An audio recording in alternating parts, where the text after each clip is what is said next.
Welcome to Farm Your Daily, a field forward podcast. I'm your host, David Geiger.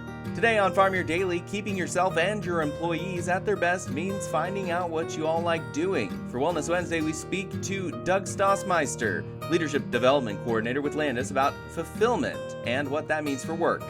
Then a look at early harvest results and market trends with Reese Drenth of the Ground Level Dispatch. Please be sure to like and follow the podcast as well as our social media at Field Forward Pod. We would love to have you join our community, keeping folks informed about what is affecting our farmers. This is Farm Here Daily.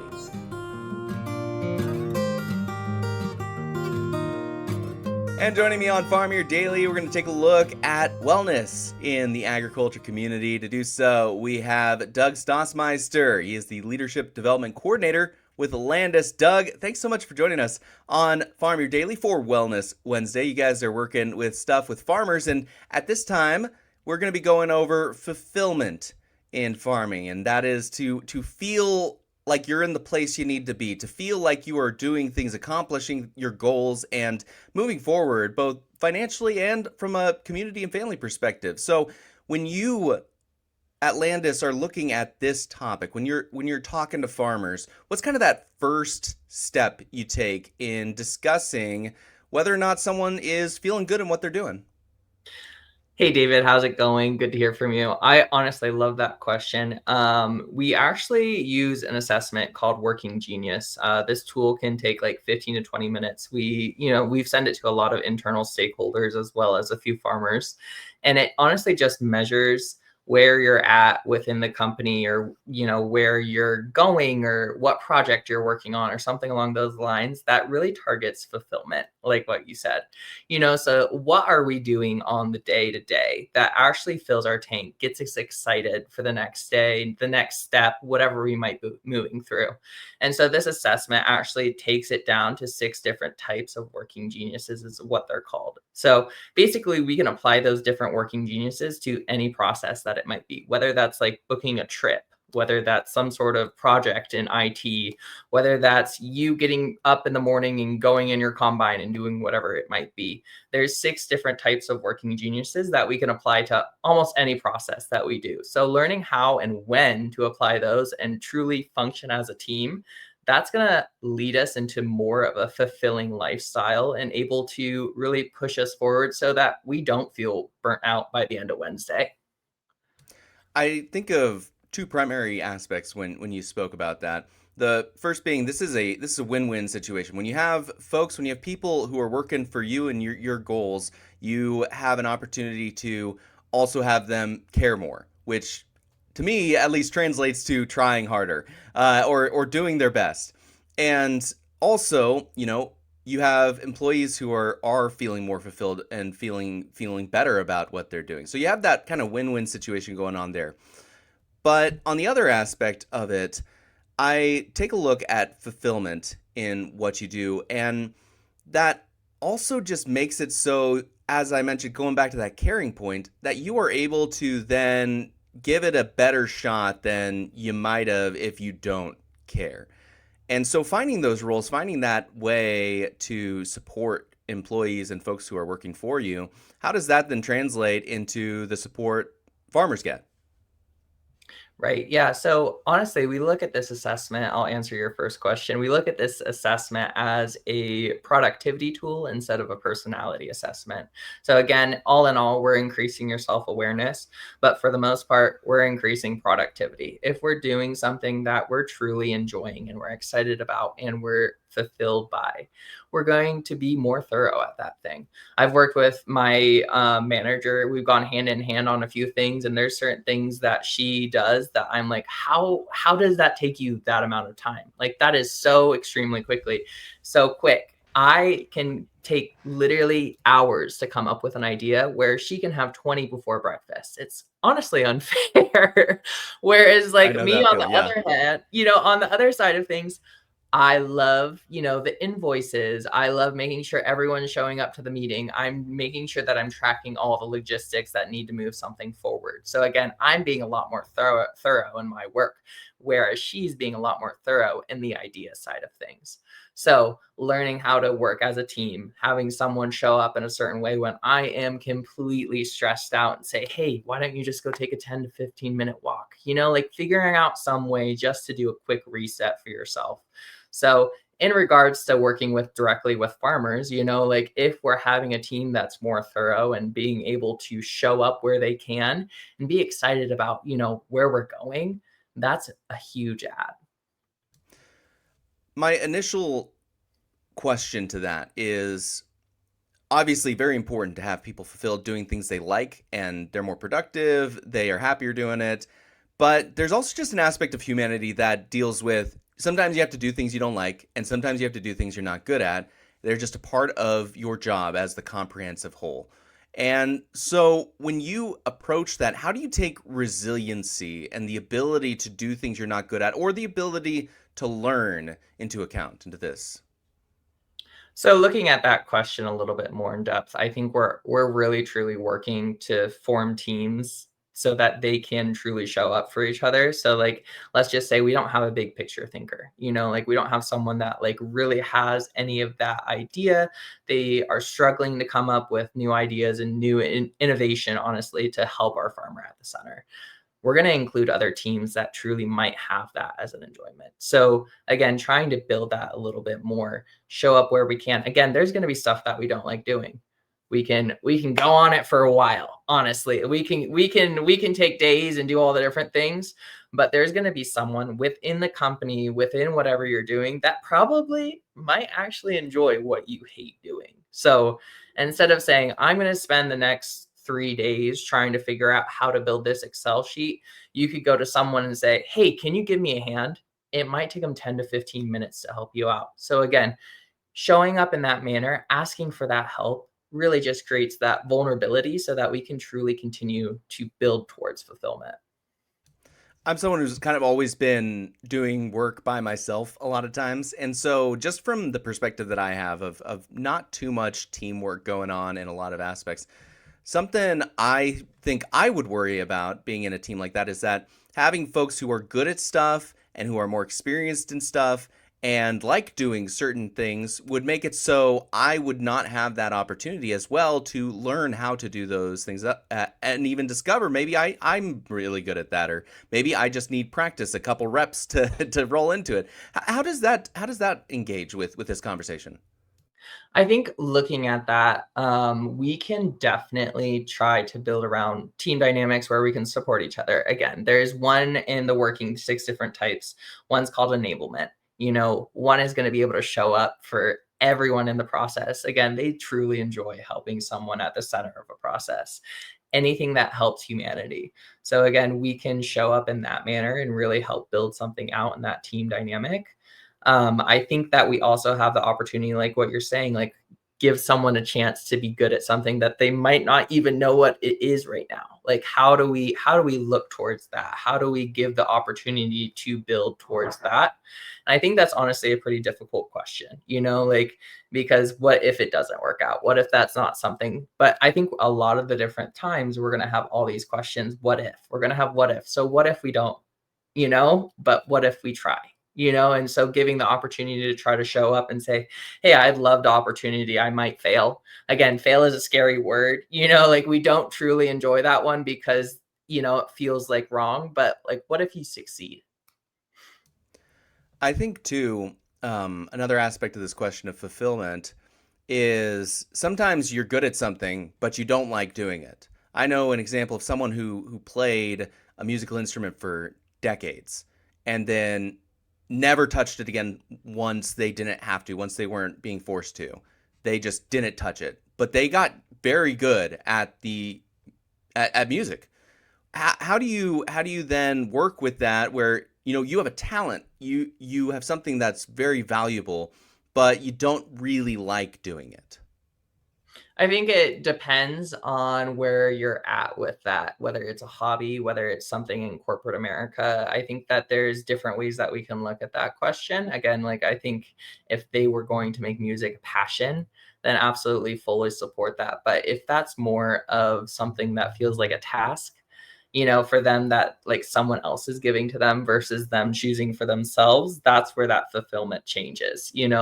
What are we doing to show up for ourselves? Sure, in the work stuff, we're going to have to do things that we don't really love doing. And sometimes we're really good at, maybe sales, or something along those lines, convincing everyone that we need to get on the same page here. But if that's something that's kind of in the middle for us, like not something that we super enjoy or super hate, but we're good at it, we've had a lot of practice in that sense. And so working together, we can figure out who we can maybe bring in and be like, oh, this is something that is your passion, but I kind of hate, like I'll teach you to talk to this farmer about this, but this is something that you eventually can take on because I can see that you find enjoyment in it. So I am a notorious procrastinator. Something in my brain just doesn't work if I don't have the deadline of that day or the next day or something along those lines. So I struggle very much with getting things done without the deadlines.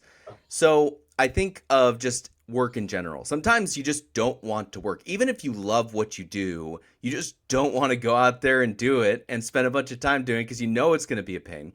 And I think of one of the coping mechanisms that I use with that is if I don't like doing it, then I find a reason, force even a reason to like it. If I don't find myself interested in something, then I give myself a reason, a force a reason to be interested in it, if only to just get through it. Is that a healthy approach to tackling this, or is that kind of an unhealthy way of coping with doing things you don't like? I think it can go either way. I think again, it comes down to identifying what you truly find enjoyment in, like whatever it is in that process. So you can truly work as a team or for yourself. Like the things that I enjoy, I'm pretty thorough at. I'm not going to procrastinate in any way bit, or, like it moves so much quicker. I know how to move through it. I have the questions. I know what I need to move forward and I know what to complete. But there's other things that may look like procrastination. There's a lot of things that are going to look that way because maybe you're just not a finisher. You know, there's that opportunity there that you love to come up with the idea and you love to think of all the different things and then maybe get everyone on the same page. And then you kind of just drop the rope and say, thanks so much. I'm done here. And that's hard when you're an owner. You only are the one on the farm. You're the singular person, something along those lines. So when we have something that comes up in that sense, we have to figure out a way to navigate that, figure out a way to become a finisher, which again could put us in a state of mind where we get frustrated. And that's when we need a bigger, reset or recharge, whether that's a 15-minute walk, whether that's meditating, whether that's, hanging out with your grandkids, whatever it might be, figuring out a way so that when you do that really hard thing, that you can find that way to reset and recharge. I like that kind of breaking it down into components because yeah, it isn't the thing that you're necessarily disliking, it's the process maybe that you don't like. I love talking to people, so it's super easy for me to schedule a time to chat with someone like you and then be there at that time and talk to that person. I don't really like writing a description for a podcast or a story. I don't really like coming up with keywords or writing a title. Those things are all things I'll procrastinate on because I don't want to do that. I like the finished product. I like making it. I like the editing. I like all that stuff. But the little details then are kind of what you're saying is that's where if you have a team that you can find people who do not mind doing those things or like doing those things, you can easily just kind of pass the buck a little bit and then all work on strengths. Yeah, it's actually really interesting to look at like partnerships, like you and your partner or something along those lines. Like, how do you work together? So, like, whether that's like I work this specific way and my partner also works this specific way. So we just have that easy flow. But then again, you might get a point where you're just going to get stuck. It's just going to get frustrating. You're both going to get frustrated at each other and you might not know why. But if we incorporate a partnership where maybe it's a little bit different, there's the opportunity there where they could be thinking a little bit different. And so have that opportunity to boost it into where it needs to get in completion. So again, there's all those little tasks, those big picture thinking, finding the altitude of where you are within the task is going to be the challenge. But like learning to show up for each other, that's going to be the accomplishment. Doug, for Wellness Wednesday, you guys are talking fulfillment. Is there ways for people to find out more about this topic or some of the other Wellness Wednesday opportunities that are out there? Absolutely. So you can either, if you're interested in taking the assessment, you can go to workinggenius.com, or you can reach out directly to me. I'm happy to go over an analysis with you or anything along those lines. My email is doug.stossmeister@landus.ag. I am happy to talk to you about any and all of this. Again, I'm certified in Working Genius, so this comes easy and naturally to me. So I can talk your ear off for an hour or two, but we'll shorten that to 30 minutes and we'll have a fun convo on what that looks like. Man, the only time someone says you're certified in Working Genius to me, they're being sarcastic. They're, oh, some working genius here. All right. Well, so basically, the last question then would be, what if you're a farmer or someone who the thing they don't like doing is they don't like being the manager and doing all this stuff and calling people, but that's if they did that, they might be able to help themselves a little bit better. Right. Yeah. Finding that self-awareness within whatever you're doing, that's going to be huge and super beneficial. So whether it's you just knowing that you maybe like to come up with ideas or think about, have that wonder side of things, or galvanizing, there's enablement, tenacity, there's so many different things in a process that we need to figure out and navigate together that will increase your self-awareness. And so it's a win all in all. Doug Stossmeister is the Leadership Development Coordinator with Landus, joining us for Wellness Wednesday, talking fulfillment. Doug, thank you so much for your time on Farm Your Daily. Awesome. Thanks, David. Have a good rest of your day. This is Farm Your Daily. We will have more conversations on the way, but first, let's take a quick look at the marketplace. And there was some red across the board in grains for Wednesday at the close. December corn, 2 3/4 cents down, 4.17. Soybeans in November, 6 cents weaker, 10.25 1/4. December wheat, 5 1/4 down, 5.15. And hard red winter wheat in December, 3 1/4 lower at 5.07. In the livestock market close for Wednesday, October live cattle up 97 cents a hundredweight, 231.15. Feeder cattle in September, $1.50 a hundredweight more, 353.20. And lean hogs in October, 70 cents a hundredweight higher, $96.82 a hundredweight. That is the Wednesday market close. This is Farm Your Daily. And joining me on Farm Your Daily, we're going to take a look at some of the market trends going on. And with me to do that, we have Reese Drenth with the Ground Level Dispatch. And we've had Reese on many times. But in case you have not heard of the Ground Level Dispatch, it breaks down markets twice a day. It helps give farmers essential information they need on grain prices and input costs, helping them make smart marketing decisions. And so if you're interested in looking through that, please go to groundleveldispatch.com. You can subscribe. There's going to be a link below that will give you a month free trial. Reese Drenth joining us with the Ground Level Dispatch. Thanks so much for your time. And let's initially start off the conversation with some early harvest results from down south as we get into the harvest season. What's kind of the trends you're seeing? Yeah, thanks for having us. Happy to be here. So far, not so good, I guess, as far as early yield reports that have come in. And there's kind of a few caveats to that. First and foremost, the stuff in the southern regions of Iowa, Missouri, southern Illinois, early stuff that's being picked. There's probably a reason why it's being picked, and that reason is probably disease. We're all way too familiar with the cost of production of this year's crop being kind of a little astronomical. The Board of Trade hasn't done what everybody wanted it to do all summer, and so you had a lot of instances where disease pressure was moving in late in the growing season, and not a lot of folks felt it necessary to put on things like the second pass of fungicide, or in some cases, some guys didn't think it was necessary to put on any fungicide, just with, kind of the trend of the Chicago Board of Trade going lower. Crop wasn't worth the investment. Growing season was okay. Right or wrong, no fungicide put on either once or twice. And so it was hard to know kind of the difference between what would be a 50 bushel save and what would be a who knows how much it helped. Yeah, exactly. Just, tough decisions have to be made, right, in, times of economic stress. So we had a situation where again, fungicides maybe weren't put on once or twice.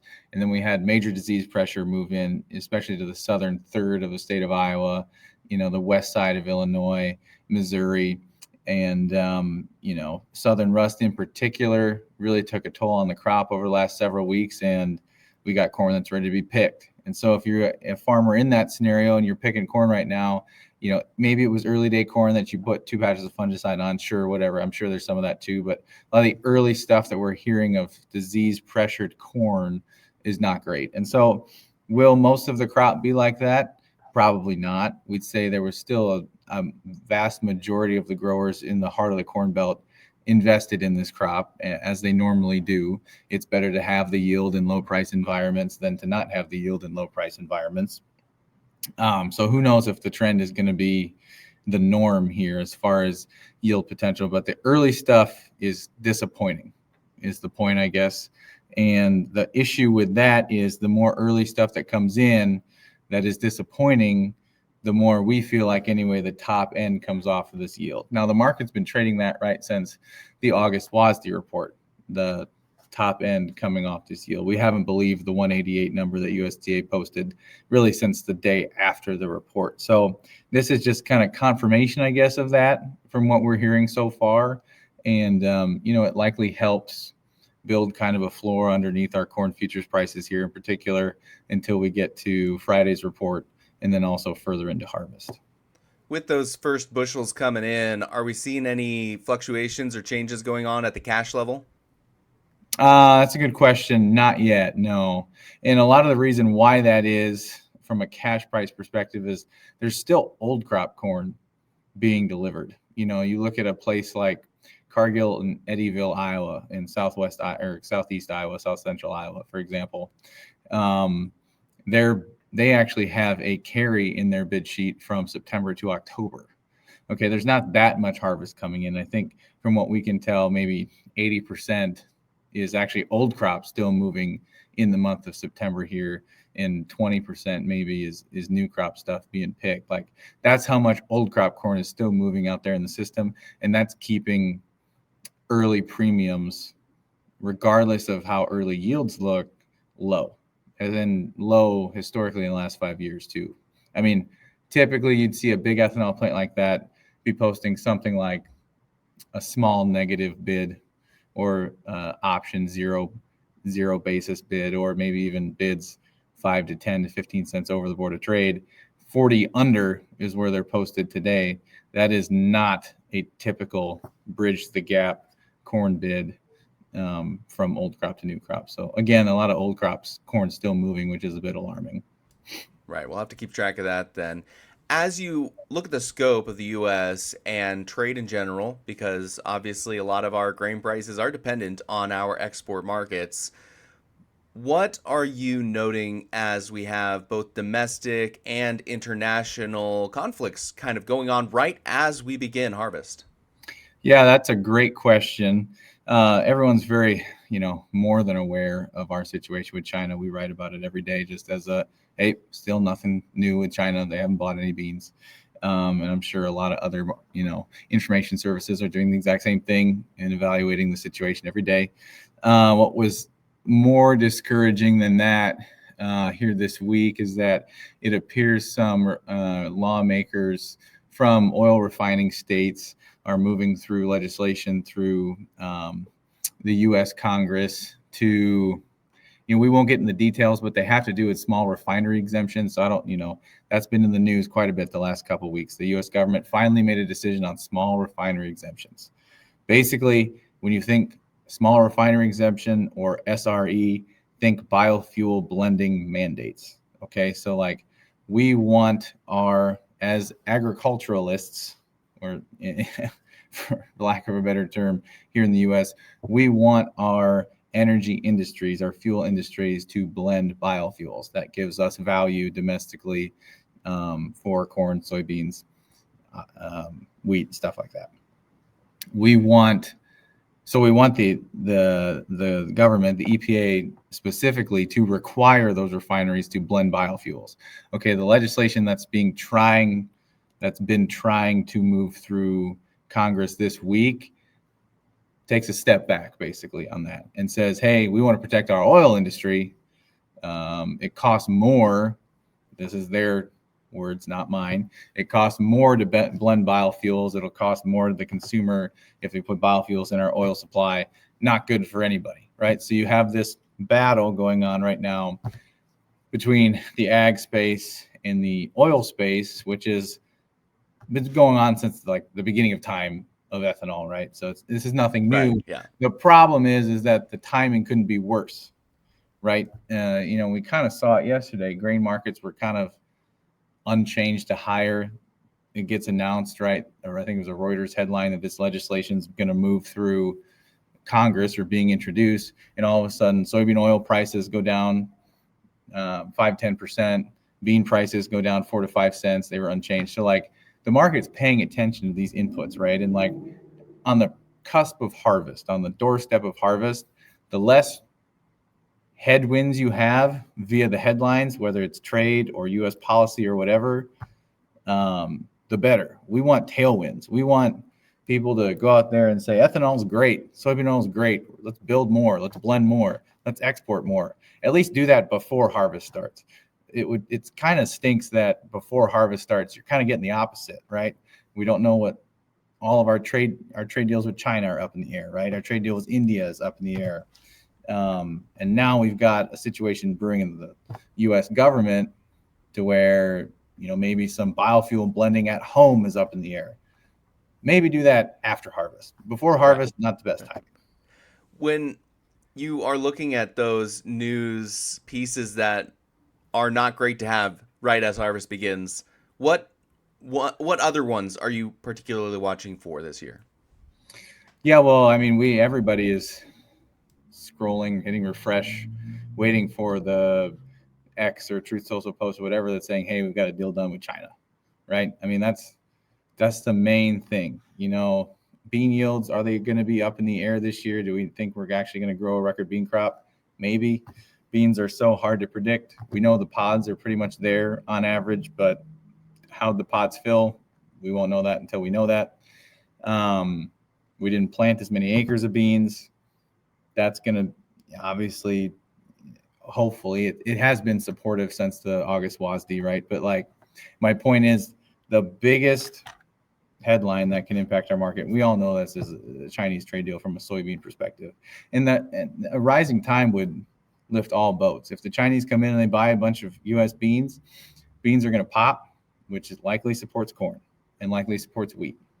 Without that, beans probably slowly grind lower, and barring any drastic yield reductions like we saw last year, corn likely grinds lower too. So the biggest headline is obviously China. After that, we want to see a trade deal done with India. We'd love to see India open up their ag markets to the U.S., which they've been historically protectionist of doing, or historically unwilling to do, because they kind of they protect their own agricultural markets. But that would be big for soybeans also. India's an ethanol opportunity. It's a soybean oil opportunity and a soybean opportunity to some degree also. So that would be supportive of our markets as well. But we really have kind of checked all the other boxes from a trade agreement perspective over the summer. We've got one with the EU, we've got one with Japan, South Korea. Those would be the main buyers of U.S. corn besides Mexico, but Mexico can't operate without U.S. corn. That's not going away. So it'd really be China and India. And then I guess on the domestic biofuel policy note, we know that the EPA has given its recommendation to the Trump administration on what the biofuel blending mandates should look like, as far as what these refineries are required to blend into their fuel supply. That information hasn't been made public yet. If that rate is higher or lower than what we think it's going to be, that's also going to impact markets too. It'll impact the price of corn. It'll impact the price of beans, soybean oil, ethanol margins, you name it. So, to answer your question, it's a long way to answer, but more of the same is what we're looking for. We need trade updates, and we need a domestic biofuel legislative policy that is going to be supportive of demand, especially as we try to rationalize this big crop. Reese Drenth is with the Ground Level Dispatch. If folks are interested in what you guys have to talk about, what would they be receiving if they took a look in our description and tried out a month free trial? Yeah, so Ground Level Dispatch, what we try to do is get short, sweet, and to the point twice a day on grain markets.